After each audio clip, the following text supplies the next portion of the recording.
Fala moçada, tudo beleza? Dentro desse bloco vou trabalhar com vocês inequações exponenciais. Vou trazer para vocês aqui exemplo do que são inequações exponenciais e já vamos colocar a mão na massa, né? Aqui a gente não vai ter muito como ficar vendo teorias sobre inequações exponenciais.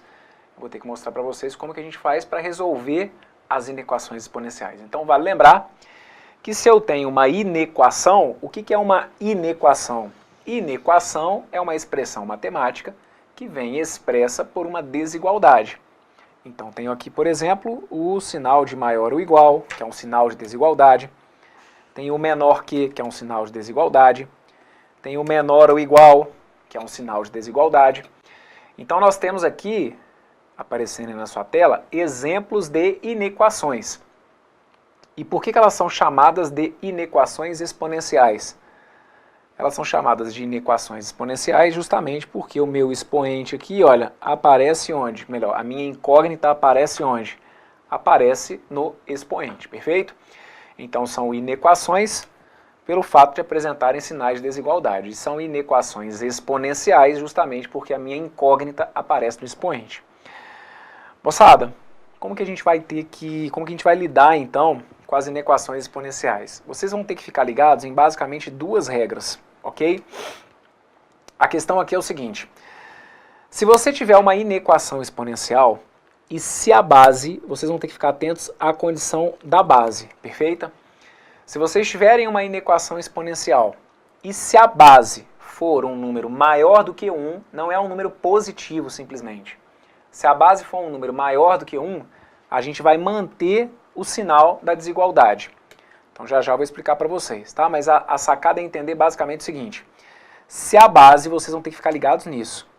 Se a base que eu tiver da minha potência for um número maior do que 1, não é maior do que 0. Se for um número maior do que 1, você vai simplesmente manter o sinal da desigualdade que você já tinha.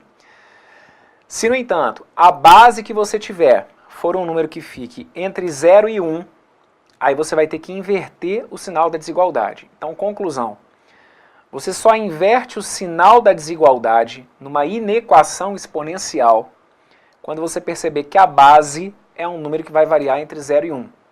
Fora isso, a gente vai simplesmente manter o sinal da desigualdade. Então eu vou fazer com vocês os exemplos e depois, se for o caso, você volte aqui nessa regrinha, mas é isso que a gente vai ter que guardar, tá bom? Inequação exponencial. Base maior do que 1, eu mantenho o sinal da desigualdade. Base entre 0 e 1, eu altero o sinal da desigualdade. Como assim? Vem cá, vamos nessa. Dá uma olhada aqui. 2 elevado a x mais 7 tem que ser menor do que 32. Então, para início de conversa, diante de que objeto matemático você está? Observe, você tem aqui um sinal de desigualdade, logo você tem uma inequação, perfeito? E essa inequação, ela é uma inequação de que tipo? Ela é uma inequação exponencial, justamente porque a sua incógnita está no expoente. O que é o nosso combinado? Independentemente de ser inequação ou de ser equação, a questão de tentar igualar as bases, ela continua sendo válida. Então esse 32 não está me chamando a atenção aqui, não está legal desse jeito. O ideal é que eu tente escrever esse 32 como se fosse 2 elevado a alguma coisa. Então nesse caso eu passo a ter 2 elevado a x mais 7 menor do que 2 elevado a 5. Tudo bem? A única coisa que eu fiz aqui foi escrever o 32 como 2 elevado a 5. Agora que você está diante, então, de uma inequação que tem bases iguais, qual que vai ser a sua sacada? Você vai dar uma olhada, então, para o que nós temos aqui na base. A base, que é o 2, é um número que é maior do que 1, certo? Como a minha base é um número maior do que 1, o que é o combinado? O combinado é que se a base for um número maior do que 1, eu vou simplesmente fazer o quê? Eu vou simplesmente manter o sinal da desigualdade. Então, eu vou agora manter esse sinal de desigualdade. Ou seja, eu vou escrever que o x mais 7 tem que ser menor do que 5. Só isso. Ok? O que eu estou querendo te dizer é que se aqui ao invés do 2 eu tivesse, por exemplo, 0,2, 0,2... o que ia mudar se eu mudasse ali a base? Bom, ia mudar que aí a sua base agora ia ficar entre 0 e 1. Se a sua base ficasse entre 0 e 1, você ia ter que mudar o sinal da desigualdade. Ao invés de escrever que o x mais 7 era menor do que 5, você ia escrever que o x mais 7 era maior do que 5. A ideia é basicamente essa, tá bom? Então aqui, como a minha base é um número maior do que 1, a gente pode simplesmente manter o sinal da desigualdade e assim você agora cai numa inequação de primeiro grau. X mais 7 menor do que 5 vai fazer então com que o meu x seja menor do que 5 menos 7. Esse mais 7 que estava no primeiro membro pula para o segundo. Então eu passo a ter x menor do que 5 menos 7, ou seja, o x tem que ser menor do que menos 2. Ok? Para a gente solucionar ali então aquela inequação, qualquer valor de x que seja menor do que menos 2 faz com que aquela inequação ali seja resolvida, ou com que a expressão fique verdadeira, né?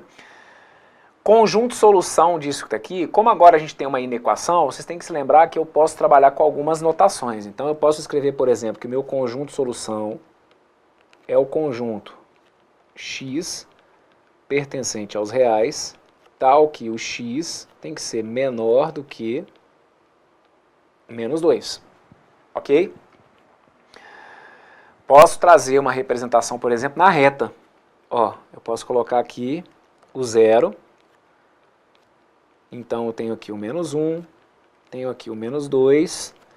E se o meu x tem que ser menor do que o menos 2, é porque então eu teria que colorir o que? Olha, eu teria que colorir tudo que fica aqui, olha, à esquerda do menos 2. Perfeito? Com um detalhe que é o seguinte, aqui nesse caso, o meu menos 2, ele teria que ficar com a bolinha o quê? Com a bolinha aberta. Concordam? Lembra que ali, se fosse menor ou igual, eu iria fazer a bolinha fechada. Mas como aqui é só o menor, se for para trazer uma representação através de intervalo, eu teria que fazer o quê? A bolinha aberta, certo? Deixa eu colocar aqui, ó, essa bolinha aberta aqui no menos 2. Ou posso escrever que o meu intervalo é o intervalo que vem de menos infinito até o menos 2, aberto no menos 2. Tá lembrado? Posso colocar ainda, olha, aberto lá no menos infinito e o menos 2 com parênteses. Certo? Tudo isso porque agora eu estou diante de uma inequação. E assim, a gente tem que ficar ligado, então, em como o seu examinador vai apresentar aí possíveis soluções, né? Vale lembrar, então, que se o meu x aqui é menor do que menos 2, eu não posso dizer, por exemplo, que dentro do conjunto solução dessa inequação eu tenha números naturais. Vamos aproveitando, vamos relembrando. O que são números naturais? Lembre-se, números naturais são números inteiros, positivos, incluindo o zero. Se eu coloco como conjunto de solução todo x que é menor do que menos 2, nenhum natural, por exemplo, vai fazer parte desse intervalo. Ok? Então passamos aqui por esse nosso primeiro exemplo. Vamos embora? Vem comigo. Próximo. Olha o que eu coloquei para vocês aqui, ó. 1 meio elevado a x mais 1 tem que ser maior ou igual a 4 elevado a x mais 3. Então fica ligado. Tenho aqui um sinal de desigualdade, mas não preocupa muito com ele agora. Eu preciso primeiro que você fique atento à questão da base, perfeito? Se aqui então eu tenho 1 sobre 2, a primeira coisa que eu vou ter que fazer é dar um jeito de igualar essas bases. Então aquele 1 sobre 2, eu vou precisar que você se lembre aí daquelas propriedades de potência que a gente já comentou. Então o 1 sobre 2, eu vou precisar que você se lembre que eu posso jogar esse 1 sobre 2 para cima, deixando indicado aqui que é como se fosse 2 elevado a menos 1. Ok? Sempre que o número está embaixo, eu posso jogar ele para cima, desde que eu altere o sinal do expoente. Se ali era 2 elevado a 1, então vai para cima como 2 elevado a menos 1. E aí eu passo a ter 2 elevado a menos 1 elevado a x mais 1, que tem que ser maior ou igual ao 4, que é o 2 elevado a 2, e tudo isso elevado a x mais 3. Certo? 2 elevado a menos 1 elevado a x mais 1 tem que ser maior ou igual a 2 elevado a 2 elevado a x mais 3. Então, por enquanto, estou resolvendo nada da inequação. Estou só usando propriedade de potência. deixa eu ser chato e reforçar com você na sua cabeça o quanto que essas propriedades são importantes. Vocês estão vendo que são elas que decidem, né? Aqui agora, por exemplo, no segundo momento, eu vou ter que usar o fato de que eu tenho potências de potência. Então eu vou ter que aplicar aqui a distributiva, olha, menos 1 vezes x, menos 1 vezes 1. Eu passo a ter 2 elevado a menos x, menos 1. Menos 1 vezes x dá menos x, menos 1 vezes 1 vai dar menos 1. Então eu passo a ter 2 elevado a menos x menos 1, maior ou igual a 2 elevado a 2 que multiplica o x, então vai dar 2x, e o 2 que multiplica o 3, que vai ter que dar o 6, ok? Vamos lá. 2 elevado a menos x menos 1 maior ou igual a 2 elevado a 2x mais 6. Agora é que vem o detalhe. O que você vai ter que ficar atento? Se aqui fosse uma igualdade, morria a nota. Você ia simplesmente pegar e igualar os expoentes. Mas aqui você tem uma desigualdade. Então, qual é a jogada? Você vai olhar para o número que está na base. Se o número que está na base for um número maior do que 1, vocês estão vendo o quanto eu estou enchendo o saco de vocês também com isso. Não é ser maior do que 0. Maior do que 1. Se o número que estiver na base for maior do que 1, você mantém o sinal da desigualdade. É o nosso caso aqui. Então aqui, olha, a minha base é 2. 2 é um número maior do que 1. Então o que eu vou fazer? Eu vou manter o sinal da desigualdade. Ou seja, eu vou trazer a expressão menos x menos 1 maior ou igual a 2x mais 6. Ok? Repara, eu mantive isso que está aqui, olha. Eu mantive o sinal de desigualdade. Por que eu mantive o sinal de desigualdade? Pelo fato de que a base era maior do que 1. A partir daí, de novo, o seu problema não é mais a inequação exponencial. Isso aqui agora é uma inequação de primeiro grau. Repara, de inequação exponencial, a única teoria que você tinha que saber é isso. Que se o número é maior do que 1, eu mantenho o sinal de igualdade. É isso. De resto, é se virar com o que a gente teoricamente já sabe. Então, o que eu vou fazer? Nesse caso, deixa letra para um lado e número para o outro. E olha o que vai acontecer aqui. Eu vou ter menos x, menos 2x, que tem que ser maior ou igual a 6, mais 1. Ok? Esse 2x eu trouxe para frente como menos 2x. E esse menos 1 eu joguei para trás como se fosse o mais 1. Então, olha o que vai rolar daqui. Menos x com menos 2x, isso aqui vai ter que dar o quê? Menos 3x. Então, eu vou ter menos 3x maior ou igual a 7. Cuidado aqui, hein? Aí, de novo, olha onde está o problema. Se é na inequação exponencial ou se é em outro ponto. Como ali eu fiquei com menos 3x maior ou igual a 7, qual que é sempre a minha orientação para vocês com relação à inequação de primeiro grau? Se o seu coeficiente do x for negativo, multiplica por menos 1. Só que ao multiplicar por menos 1, você tem que se lembrar que o sinal da desigualdade é alterado. Brunão, mas não tinha que manter o sinal da desigualdade? Não, peraí, isso aqui foi num outro momento, olha. Foi para sair daqui para cá. A partir do momento que eu pulei para cá, ó, a partir do momento que eu estou aqui, eu estou obedecendo as regras de inequação de primeiro grau. E o combinado é que quando numa inequação de primeiro grau eu tenho meu coeficiente do x negativo, o combinado é que a gente vai multiplicar por menos 1, só que o sinal da desigualdade também fica alterado. Então eu passo a ter isso aqui, olha. 3x menor ou igual a menos 7. E assim, o x teria que ser menor ou igual a menos 7 terços. Ok?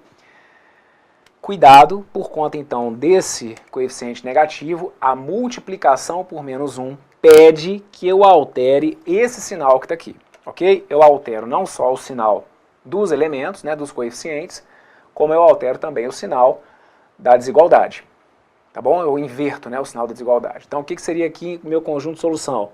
Solução, x pertence ao conjunto dos números reais, tal que o x tem que ser menor ou igual a menos 7 terços, ok? Posso, usando aqui uma representação, né, através de reta, deixar indicado para vocês que a solução vai ser o quê? O que é menos 7 terços? Menos 7 terços dá menos 2,333 mais ou menos. Então é como se eu tivesse aqui, olha, o 0, está aqui o menos 1, está aqui o menos 2, está aqui o menos 3. O menos 7 terços ia estar por aqui mais ou menos, olha. Ele é menos 2,333, então ele está um pouquinho antes de chegar ali no menos 2, certo? Nos negativos, lembre-se que o caminho é o contrário. Como aqui é menor ou igual, tá lembrado aí da parada? Como é menor ou igual, o que eu tenho que fazer? Eu tenho que colorir a bolinha. Então, olha, eu iria colorir a bolinha do menos 7 terços e eu iria colorir tudo que fica à esquerda desse menos 7 terços. O que eu posso colocar aqui também como resposta? Olha, eu posso colocar que a minha resposta vai de menos infinito até menos 7 terços. Aliás, aberto, aliás, fechado mesmo, né? E aí aqui parou porque, como é fechado, eu não posso fazer a minha representação com o uso de parênteses. Beleza? Então, tá aqui. E aí, claro, gente, em questões de prova contextualizadas, né, a gente vai ter a história por trás. Aí vai ser um outro momento, que é como eu sempre coloco para vocês aqui no curso. A gente, mas eu não imagino que na minha prova vai cair assim. Tudo bem que vez ou outra a gente até tem questões que são diretas, mas tudo bem, concordo também que a gente pode ter lá um probleminha, certo? Mas aí é um outro ponto. Não adianta nada eu chegar com vocês na resolução de uma questão se você não souber as ferramentas que a gente vai ter que utilizar. Se você souber na prática dar conta de uma inequação. A questão da interpretação dos enunciados, aí realmente é para um outro momento, que é o momento em que a gente vai começar a resolver as questões. São processos aqui, né? E eu sempre falo que vocês têm que colocar muito na balança, até mesmo para você tirar um pouco do peso das suas costas, o quanto que você está evoluindo nesse processo, certo? Não é de uma hora para outra que você vai virar um expert em matemática, mas você tem que começar a olhar para trás, ver onde que você talvez estava aí há um tempinho atrás e o quanto que você vai evoluindo. Mesmo que às vezes você fique com aquela sensação de assim, Bruno, parece que eu não estou evoluindo nada. Eu sempre falo que é só uma sensação, né? Porque se você que está aí do outro lado, se dedicando horas e horas, você fica com essa sensação de que não está evoluindo nada, imagina quem realmente vai cair numa prova de paraquedas. Então você está aqui realmente se colocando lá no topo, dentro daqueles que realmente podem pegar uma vaga. Mas para você mesmo não colocar um fardo tão grande, começa a olhar para o que de fato você já conseguiu evoluir, certo? E ficar ligado, porque vão ser uns detalhezinhos que a gente vai realmente pegar as coisas, tá? Então é por isso que essa parte teórica, apesar de reforço, eu concordar que uma ou outra questão talvez não venha de maneira tão direta como estão nesses exemplos aqui, mas não adianta nada, meu amigo, a gente começar a atropelar as coisas, eu te jogar aqui para um enunciado de questão, que a gente vai ter que fazer uma interpretação, e se você não conseguir, nem fazer as contas, certo? Vamos por partes, vamos com calma, que vai dar certo. Então passamos aqui por mais um exemplo de inequação. Vamos fazer outro? Aliás, vamos fazer o seguinte, vou fechar esse bloco aqui, pode ser? Fecha esse bloco por aqui. E a gente volta daqui a pouquinho trazendo outros exemplos aí da parte de inequações exponenciais. Vai lá, dá uma respirada e a gente já continua, tá bom? Tudo de bom, forte abraço, valeu!